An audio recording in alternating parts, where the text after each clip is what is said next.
All right, without further ado, we're going to get started this morning. My name is Daniela Perry. I serve as the Vice President of the Georgia Chamber Foundation for the Georgia Chamber of Commerce, and I'm excited to be with you all to talk about the Inspire Aviation Foundation and their Aspire program. I first want to thank our anchor investors. You'll see them all here listed, but we really could not do what we do from a max perspective without these anchor investors. So if you know these organizations, please thank them. And you also can become one of these. So if you have questions about that, feel free to reach out myself or Joy Wilkins, who knows all things Max. So really excited again to talk about this program. If you are familiar with the aviation industry, we're certainly seeing a shortage of pilots, professionals. If you've flown this summer, maybe you've experienced that acutely, but really thinking about what this looks like for future workforce needs. So we've got a few folks. We've got Marino, Ed, and Rich all with us from the Inspire Aviation Foundation. So I'm going to turn it over to you, Marino, to get us started. And thanks so much for being with us again. Very good. I guess Joy is going to be the disc jockey here and flip the pages for me, right? Yes, absolutely. I think that's right up. Yep. Well, thanks for giving us the opportunity to present our program. I'm here with my colleagues, Rich D'Agostinis and Ed Nelson.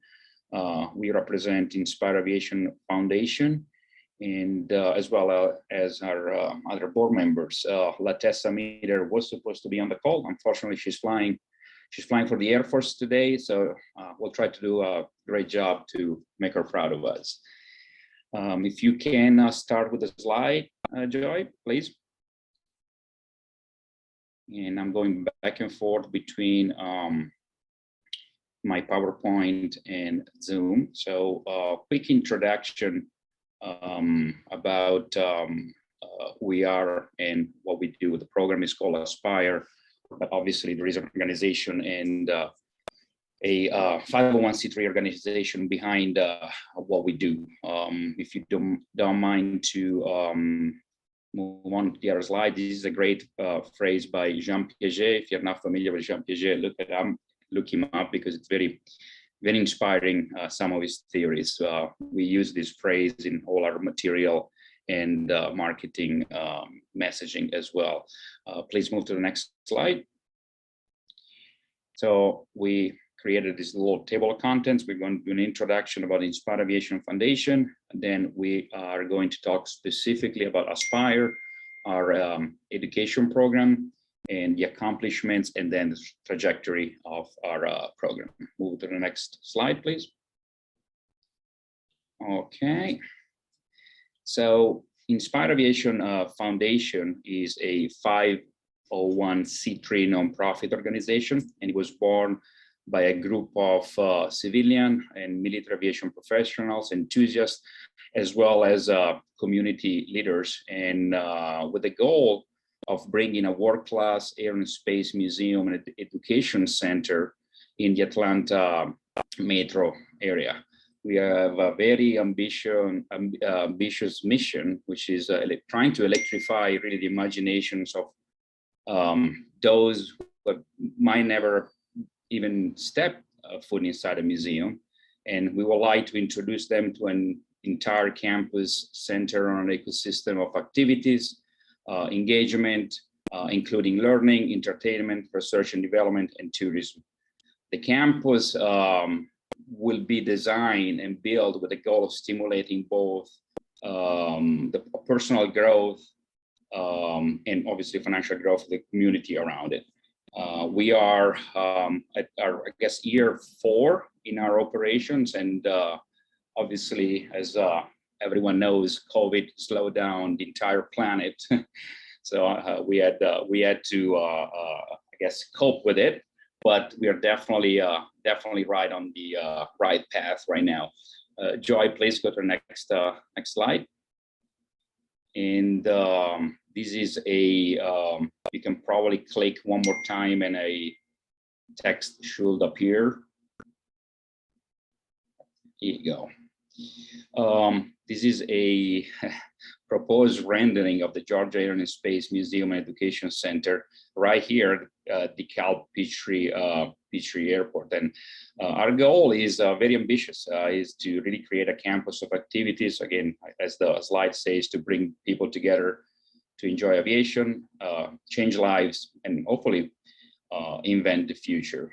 We think that now it's an opportune time for the Georgia Air and Space Museum and Education Center to really bring together aviation organizations, attract research and development, as well as create an incubator for aviation and aerospace programs, develop partnerships with Georgia colleges and technical schools, as well as companies with the goal of, again, attract talents, inspire young students to start a career in aerospace.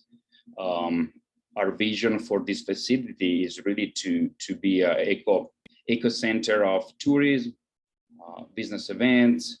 We hope to house community attractions, including restaurants, entertainment, and obviously educational programs. This is a rendering. It looks beautiful, and we certainly thank Nelson Worldwide for helping us with the process of designing our future home. Lamar Wakefield serves is the CEO of Nelson Worldwide and serves on our board. Actually, after me is the second oldest board members. He was with us since the beginning. There is a specific reason, if you don't mind going to the next slide, Joy, please.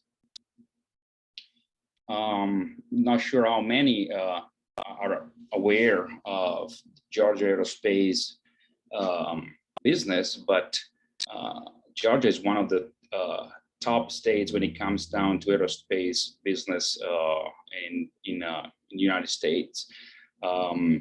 In fact, aerospace products are Georgia's #1 export. If I remember correctly, in 2021, that #1 export equal to $9.1 billion. And it's the state's second largest manufacturing industry, generating, I think, 57 billion in economic impact. So business-friendly policy and major international airport, a skilled workforce are just few of the reasons behind this success. I like to share this information a lot because it's not marketed and advertised enough. I think it's a very important information to share with the communities. There are about 800 plus aerospace company in Georgia. It's a lot, and obviously you can read the slide here and see those numbers. It's pretty impressive. We all know that Georgia has been voted 5 years in a row as #1 state for business. So we do have here a opportunity really to keep the leadership and continue having this leadership. There is really a culture of collaborations among leaders from the industry, the government, and the educational institutions that are really the key for this continued growth and success. Shares law information about Georgia tourism. For the state of Georgia tourism in 2020, visitors spent about $21 billion in Georgia. And why am I mentioning this? Because we see our facility also to benefit from tourists that will come through the state of Georgia, the city of Atlanta as well, which means creating additional, obviously, jobs. We can go to the next slide, please, Joy. The Inspire Education Center. So how do we get to? Yes, we are on the same slide. How do we get to that beautiful rendering? As a first step and initial home for the future Georgia Air and Space Museum Education Center, we plan to lease a hangar and office space at PDK, or DeKalb Peachtree Airport. And with the acquisition of our first facility, we will deploy and teach our Aspire curriculum, which I will get to it in a minute. Aspire, it's essentially an aviation curriculum developed by the Georgia Standards of Excellence, as well as nationally recognized curriculum from EAA, the Experimental Aircraft Association, and NASA. What is important for us and for hopefully our listeners, that having a facility at PDK will allow us to host approximately 15 to 2,500 students in the first school year in 2022, as well as run summer camps, summer aviation camps. At full capacity, we think that our education center will be able to impact in person as well as virtually over 15,000 students a year.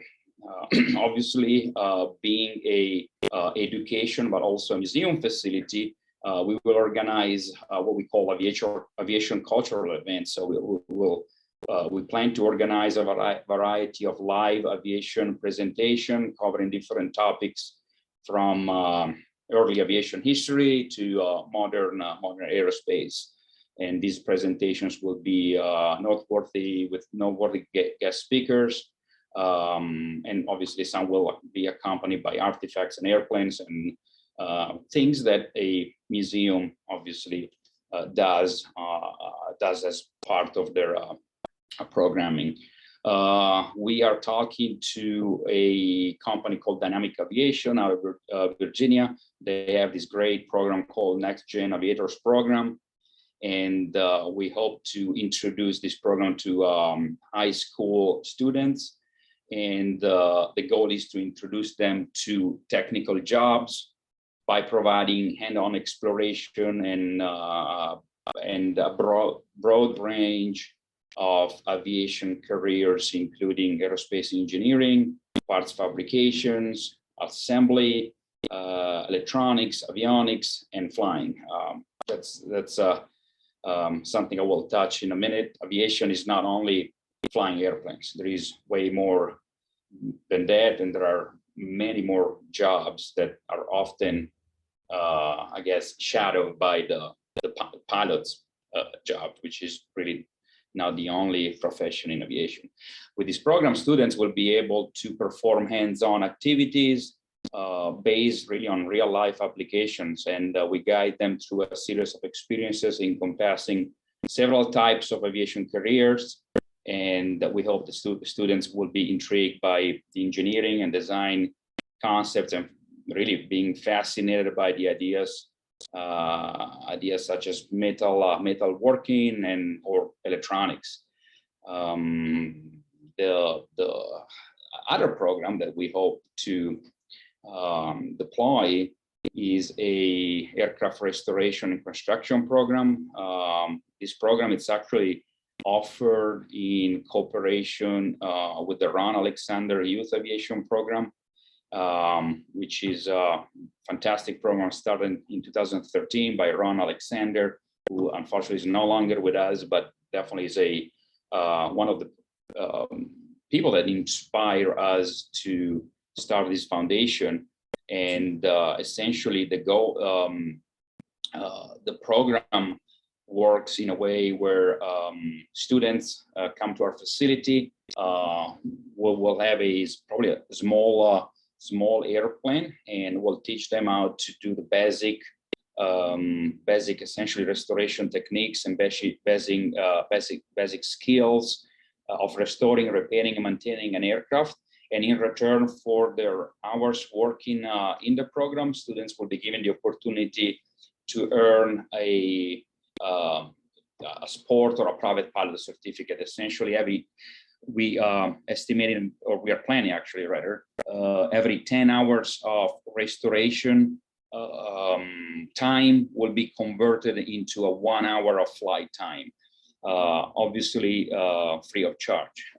Students will have to put time to restore and work on a small vintage airplane. In return, they will get 1 hour of flight time, which is which is very nice and very important because as we all know, it's not cheap to fly airplanes at any level or any kind nowadays. So this will allow students really to start flying almost at no cost. We plan to introduce aviation knowledge courses, and these thematic courses will cover topics including drone piloting, airplane surface covering techniques, metal welding, home kit airplane building, and why not aviation photography. That's again a profession that I did not include earlier, but it's actually a legit job, and I know personally quite a lot of people that made a career translating from traditional photography into specific aviation photography.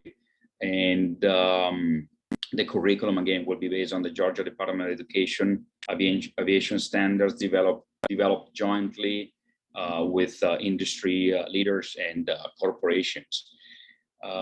We can go to the next slide, Joy, please. This is it goes more specifically into Aspire. Let me just make sure we are on the same. Perfect. Okay, so Inspire Aviation Foundation, our goal is to motivate and prepare really tomorrow's aerospace leaders through engaging them with real world experiences today. And that's essentially what Aspire is all about. With Aspire, we're really creating an environment where students are excited to learn, and hopefully their imagination will take flight. It's our job to expose students to these opportunities, and we hope that their imaginations will take them to the next level. These inspiring real-world stories will have embedded grade level appropriate Georgia Standard of Excellent math and science curriculum. It will enable students really to immerse themselves in the action by solving problems along with heroes in their stories. So it's entertaining, inspiring, and obviously learning at the same time. Additionally, through Aspire, students will extend their vocabulary, improve their critical thinking, and practice crucial brainstorming and teamwork skills, which is very important in aviation, because very often teamwork is really what it's the name of the game in aviation. A pilot has a co-pilot and engineer behind all the times, and maintaining airplanes, it's usually done by a team. So that's very important.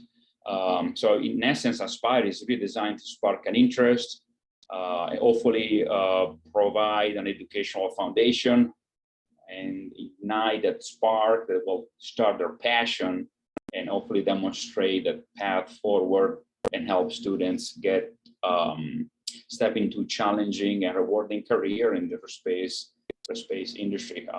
That's really the truth. It's really exciting to be in aerospace and aviation in general. Next slide. It's really really a recap of what Aspire is all about. We can go to the accomplishments slide, Joy, please. And there should be a slide with a control tower and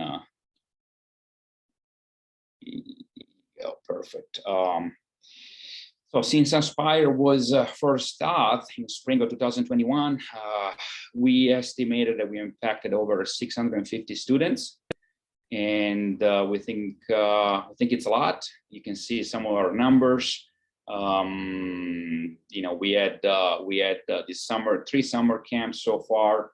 This last one was back in August, and with our surprise, we had to unfortunately leave students out because we didn't have room, which is great.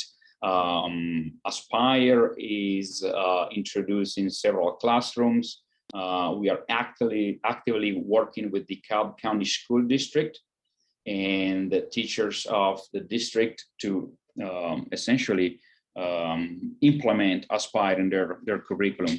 It's teachers love it because it's a packet they can take and implement in their daily school activities, really without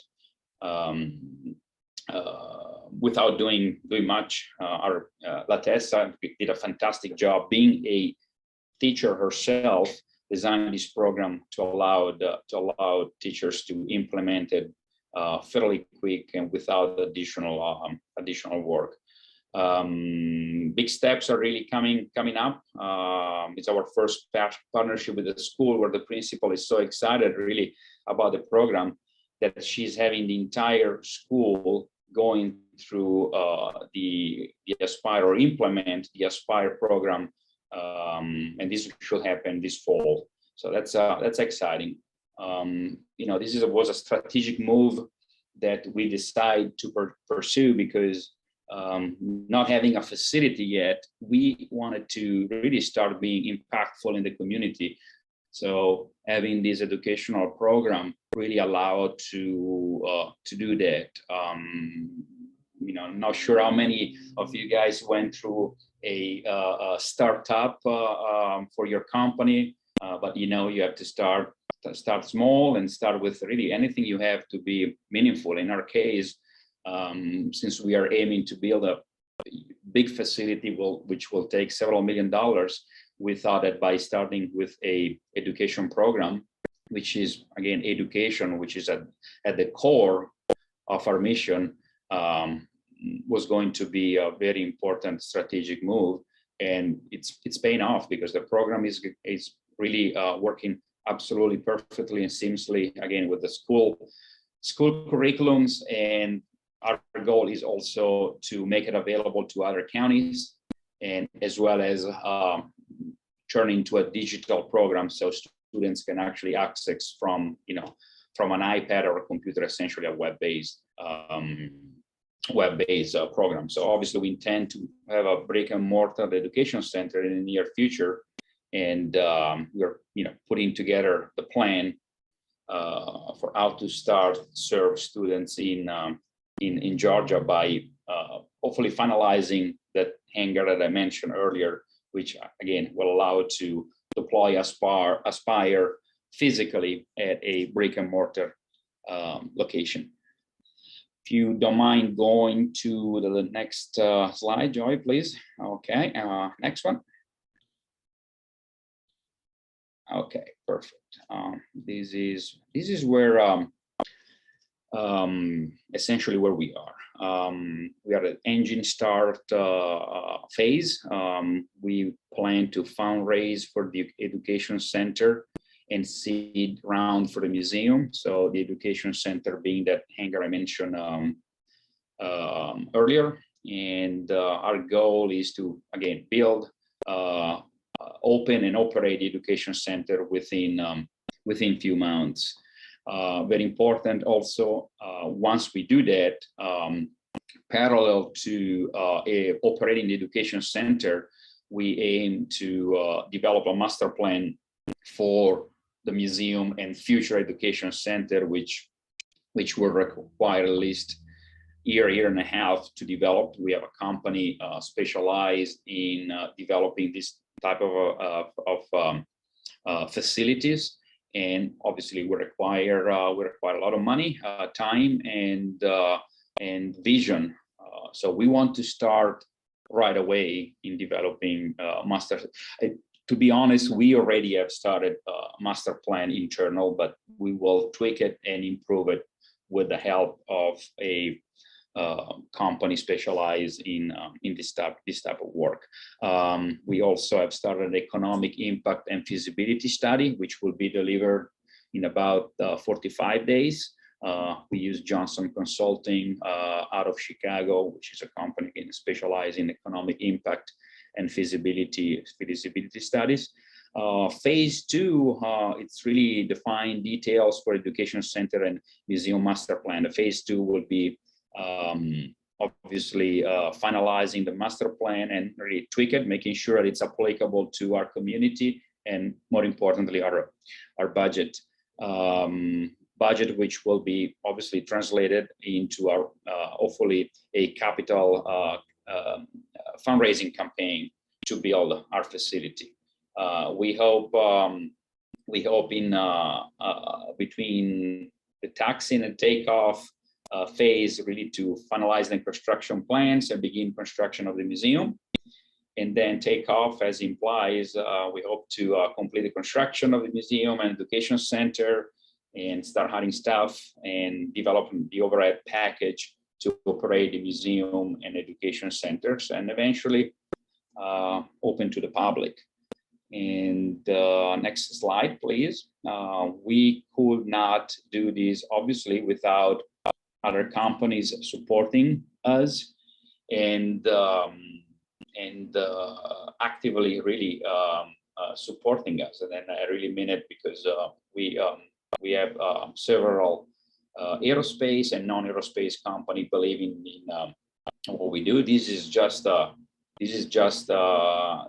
companies listening to this slide are just really a few of the companies that supported us and believe in our program, which again aims into develop a workforce for the aerospace in Georgia, but in the entire nation.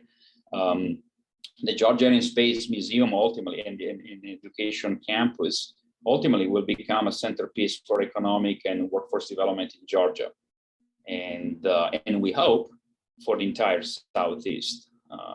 Why limit ourselves to Georgia, where we can be the ecocenter for the entire Southeast? We hope it will be a focal point to meet community needs and education center really to foster interest in aerospace STEM careers and an economic industry driver for the state, tourist attraction as well.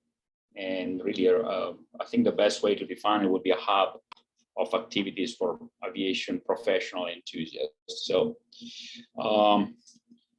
hopefully with your support, we can inspire the next generation to soar to new heights. It's an ambitious project, but we hope to be,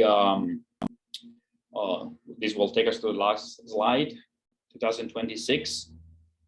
It's a very ambitious goal, but again, we hope to be taking off, as that slide implied earlier.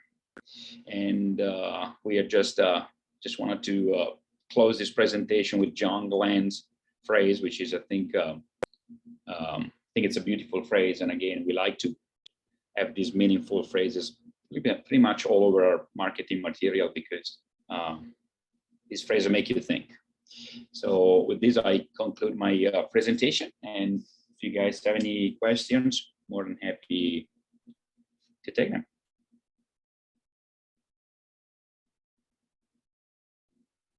Thanks so much, Bruno, for that great overview. I know we've got a lot of questions in the chat, so I'll kind of start going through them as they came in. But thanks everyone for putting your questions in. This is so helpful.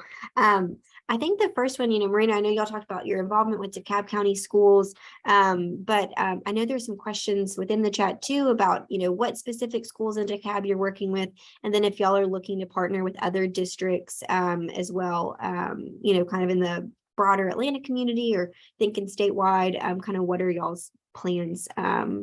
Sure. Yeah. The first question, I don't have the list of schools with me. Latessa, our colleague, has it. Unfortunately, I don't have it available right now, but I can make it available through you. Okay, that'd be great. A quick note. And absolutely, I kind of touched the subject in my presentation. The goal is really to work with as many school districts as possible. Actually, we want to. We are based in DeKalb County, obviously, but also in my presentation, I mentioned that we like to be a hub for the entire state of Georgia and the entire Southeast. That implies that we absolutely will love to work with any school district or any school. I live in Gwinnett, for example. I live in Peachtree Corners, and I went to my kid's principal, Simpson Elementary, and proposed the program, and she loved it. So that's Gwinnett County. So absolutely, more than happy to work with any other school district or specific school, private or public. Well, and I'm so glad that you mentioned elementary school, because we actually had a question too in the chat about kind of how y'all work with elementary schools, especially I know we're, trying to get kids exposed to career options early because we know they're making those decisions, in middle Sure. school these days. So what's the engagement like there? So the program is a K-12 program, so designed for obviously elementary schools. And the next installment, it's really the first installment of Aspire is very much curriculum academic based, but also we have a plan to create a parallel program or a spin-off of Aspire dedicated really to showcasing all the opportunities that aviation offers. Like I mentioned earlier, the pilot is not really the only person in aviation. I mean, it's probably it comes at the end, and I'm a pilot myself. So, but give to Caesar what belongs to Caesar. Maintainers, mechanics, dispatchers, ATC, air traffic controllers, engineers. I mentioned aviation photographers, people that work on the ramp, FBO, fixed base operators. There is a lot of jobs, and very often kids don't know that. Even adults very often don't know that. So we definitely plan to essentially add an additional installment with under Aspire to show the different career paths. And if you go back into one of the slides, there is a little bit of a little mention that kind of touches that subject. Our vision is to bring really industry professionals that are not necessarily pilots and give presentations to school kids, either in their school or at our future facility, and really share what they do in their line of work, because obviously the pilots always get the glories, but airplanes will not fly without the help of mechanics and a series of other people. So absolutely, it's a team sport. It's one of those things that you've got to have your flight attendants, you've got to have the mechanics, you've got to have your gate agents. It's a whole team, and couldn't do it without everyone involved in the full spectrum. I know we've got some questions too about if you've got individuals that are being homeschooled, how they could kind of get plugged in. I'm assuming some of those camps that y'all do and things like that could be good opportunities, but kind of what other programs, maybe if kids aren't in those schools that y'all are directly partnering with, how could they kind of get engaged with Aspire? Did you mention remote? Eventually, homeschooled. Okay. Yeah.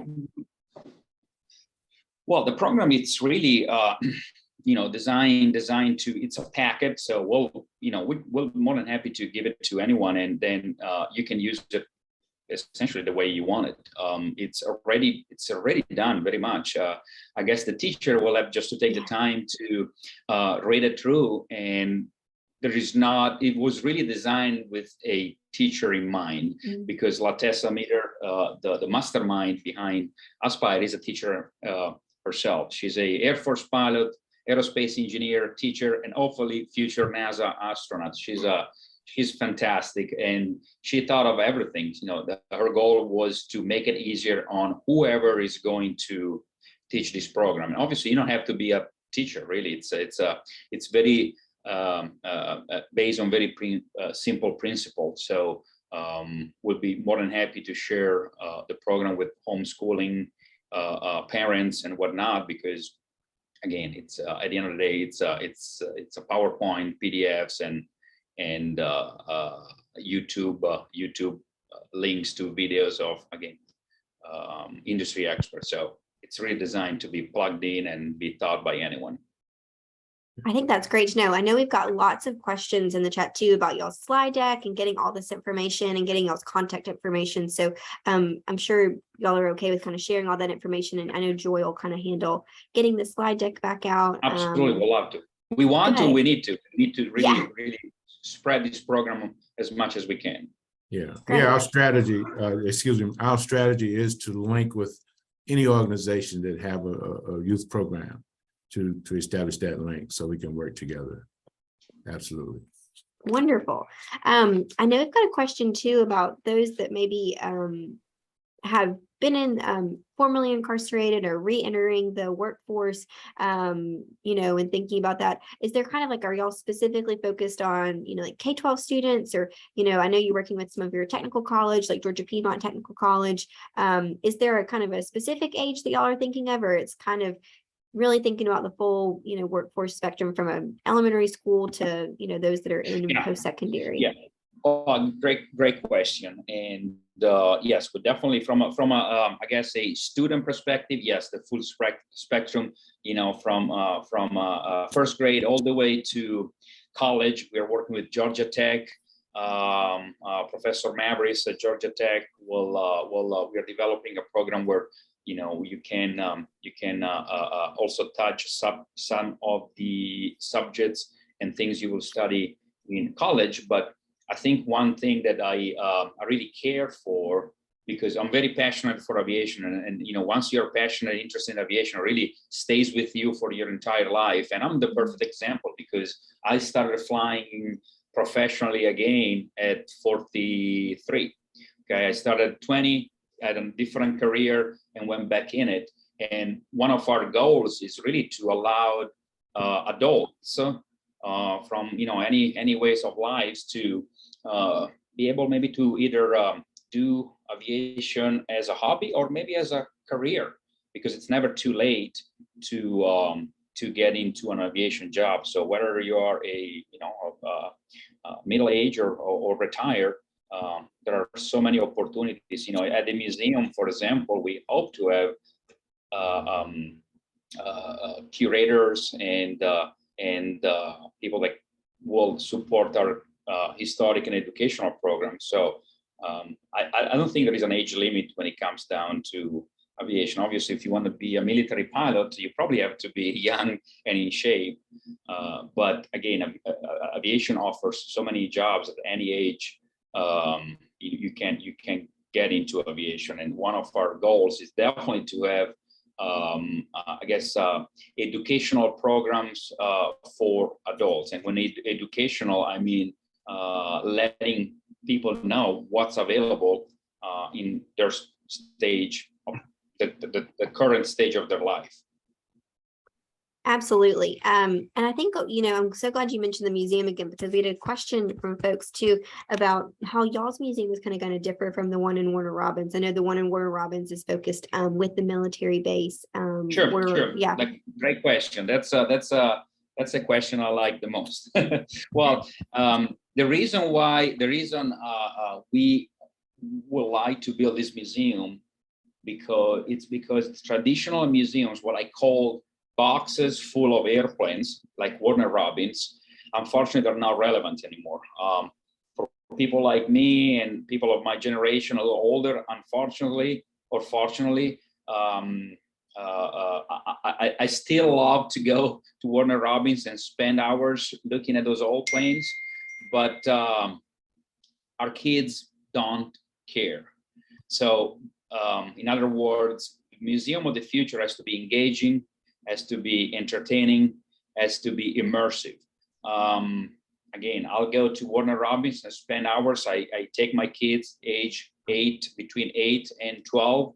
After 15 minutes, they are bored, because those airplanes are great for people like me, but not for them. They are just an object. They don't really talk to them. So we definitely, our goal is to be more immersive. And in fact, the company I mentioned earlier that will help us develop the master plan is a company that is a spin-off of Disney executives. And I mentioned Disney for a specific reason, because Disney is, Walt Disney was a visionary and imaginary that really allow us to live our dreams in going through his attractions. And in a way, we would like to blend really the Disney mindset, the immersive and experiential experience that you feel when you go through Disney parks, obviously applied to an educational mindset. So in other words, we will not be a box full of airplanes with signs. Interactivity, again, we'll hope to be as immersive as we can, because it's a fact that by immersing and allowing people to feel an experience really translates in better learning. Often we read a sign, we move to the next sign, we forgot what we read the sign before. But if you're immersed and you're living an experience, you'll probably take it with you for the rest of your life.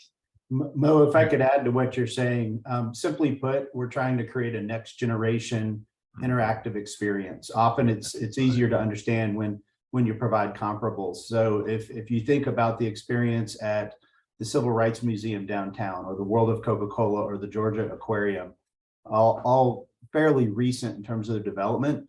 It's not to say we're not going to have airplanes and spacecraft and things like that people can feel and touch. We're really led by the desire to create an educational experience for people to come to the museum, but even more than that, to create a footprint of an ongoing 365-day-a-year education center that is going to be dedicated and focused on building capability in our youth for next generation aviation and aerospace careers in the state of Georgia. Mhm. And don't get me wrong, I love Warner Robins Museum. I go there all the time, so I still go. And I still reading the same signs I read multiple times before. I love it, but it's a thing of the past. It's a fact. Well, I think that experience part is so critical for what we're thinking about in all, areas. I think with COVID too, you're going to go out and do something. You want something that is an experience that really, I think you all shared just, it's something that's impactful to you and how you think. Rich, Ed, and Marino, I know we had a question too about partnering with higher education institutions. I know y'all shared your, happy to partner with public and private K-12 schools. What are your thoughts on the higher ed focus too? Oh, absolutely. Oh, absolutely. Yep. Go ahead, Ed. Yeah. Oh, absolutely. I think higher education will be included. Great. Yeah. Well, certainly, we'll make sure all y'all's contact information is included. And I think we had one question, was one of our first questions coming too, about the kind of the K-12. I know y'all are working in a lot of K-12 schools, but is there an existing pathway within our K-12 schools? I know we've got some from the Georgia Department of Education that are related to different fields, but is there one for aviation that y'all are aware of? We will have to talk to LaTessa about that. Okay. Yeah. Yes, the state has a, I believe it's the right word, it's a curriculum specific for aviation. I know there is one, and I know LaTessa has been looking at it, but Yeah, she's yes, looking at it. I know Great. there is one. Yep. Okay, good.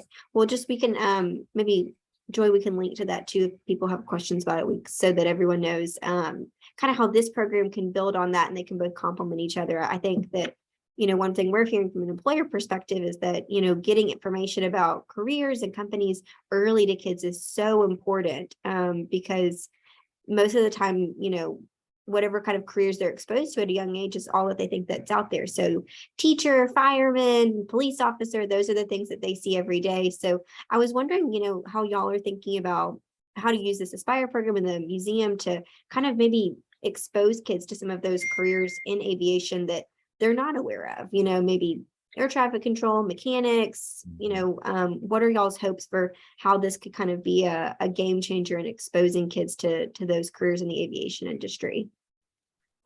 Well, as I mentioned earlier, we do have plans to invite all these professionals and essentially share with students or even adults, why not, what other careers are out there. Likely we will be located at Peachtree Calv Airport. So we have a lot of professionals here. You mentioned ATC. We're already talking to ATC, the air traffic controllers management here, to start a program as soon as we have our facility. So it's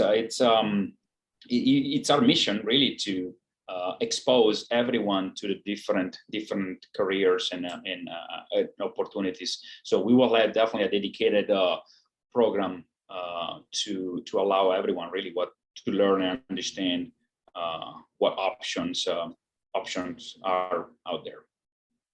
I think that's great, especially, I know that we talk about, making sure parents, teachers, counselors, all those folks understand what those opportunities look like for students, because we know what an important role, a teacher has in influencing what kind of career options children consider. So I think that broad scope that y'all are thinking of is fantastic to make sure that everyone knows of what opportunities. And I think that there's so high demand. We're certainly very proud of Hartsfield-Jackson International Airport and Delta Airlines for the impact they've had on the state. And I'm definitely biased since my dad's a pilot for Delta, and I know y'all charity guard too.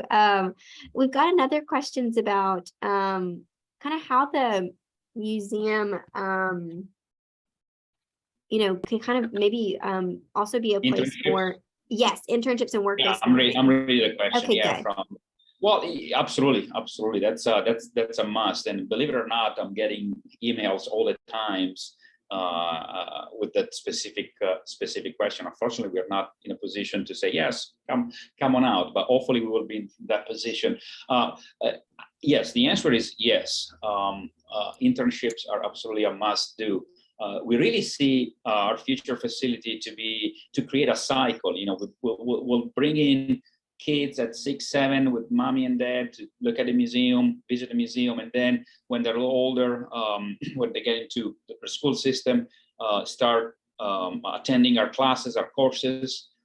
When they graduate from college, hopefully they'll come back and give back to those same students that are going through our programs, and hopefully they'll start a career in aerospace and come back being either teachers, tutors, or mentors. Why not? So we hope to create this cycle where we bring kids very young and we'll direct them into a career path, and hopefully they'll come back to give back to the community, to other kids that came after them.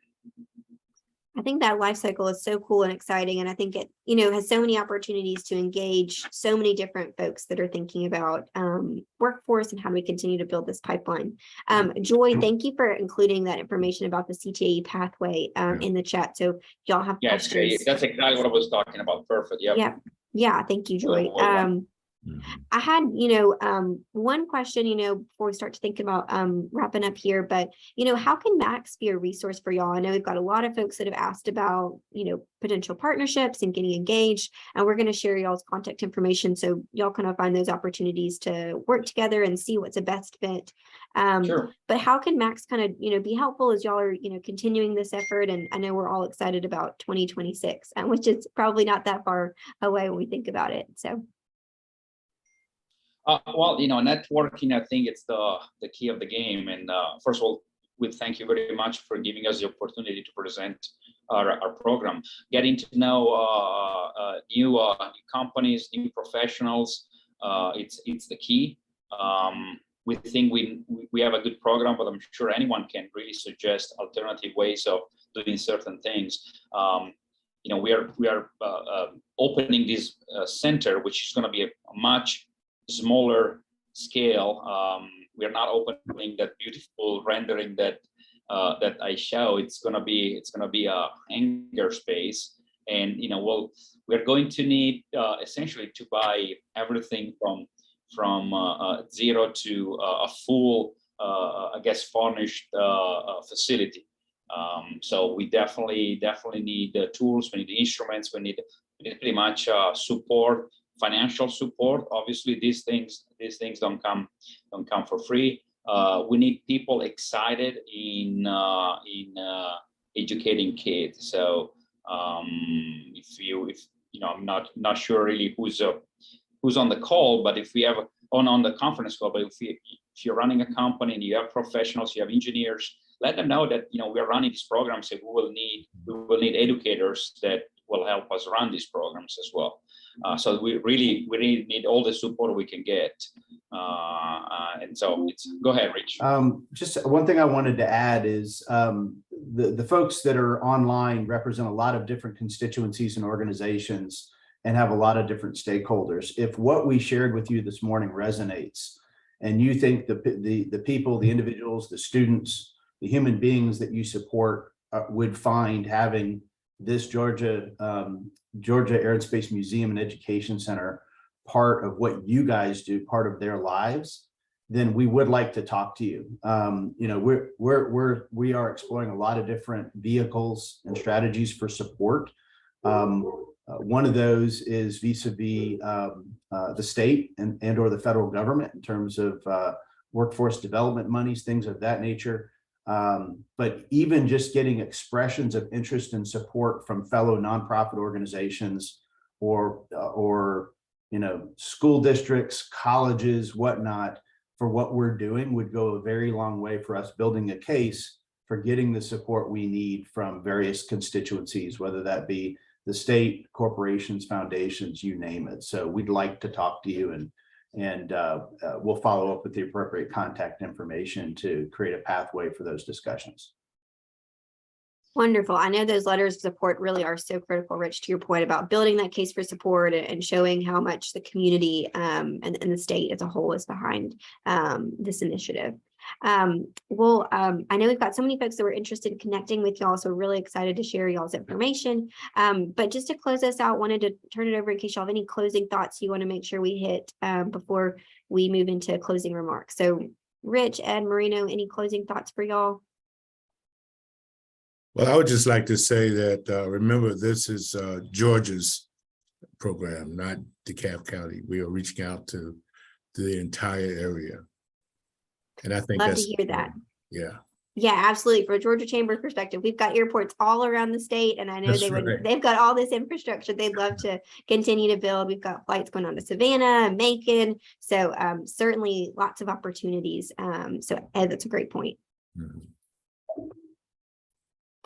Well, again, just want to thank y'all so much for your time this morning, helping us, you know, be a little futuristic and think long term about those opportunities. I think everyone's been so excited and would love to, you know, connect further. So we're excited to, you know, connect y'all and share that information. Just to close this out here. I would like to say one other thing. I'd like to thank Joy for helping us to reach Max, and Daniela, we thank you as well. Absolutely. I think we all thank Joy, Ed. I think she keeps us all on track and all on schedule. So we're grateful for everything Joy does behind the scenes to make Max the most effective it can be. Absolutely. So again, thanks so much to, you know, Inspire Aviation Foundation for talking about the Aspire program. We do have some great programs coming up in the next month or next few months. The year's flying by. So be sure to tune back in October to talk about the state of literacy. We've got some trends in human resources in November because we know that talent retention and attraction is changed a lot in the past couple of years, and those opportunities and benefits are a lot different than they used to look like. So we're excited to hear from Sherm Atlanta to talk about that with us. And then in December, we will do a legislative preview. I know it's crazy to think that legislative session's almost here, but you know, time is flying. So be sure to look back, and I know Joy will send out information for all of these webinars so you can register and join us on Friday mornings. But again, just want to thank Marino, Ed, and Rich for y'all's time this morning. Joy, thanks for keeping us all straight and making sure everything's running smoothly. I hope you'll all have a great rest of your Friday and a great weekend. We're adjourned.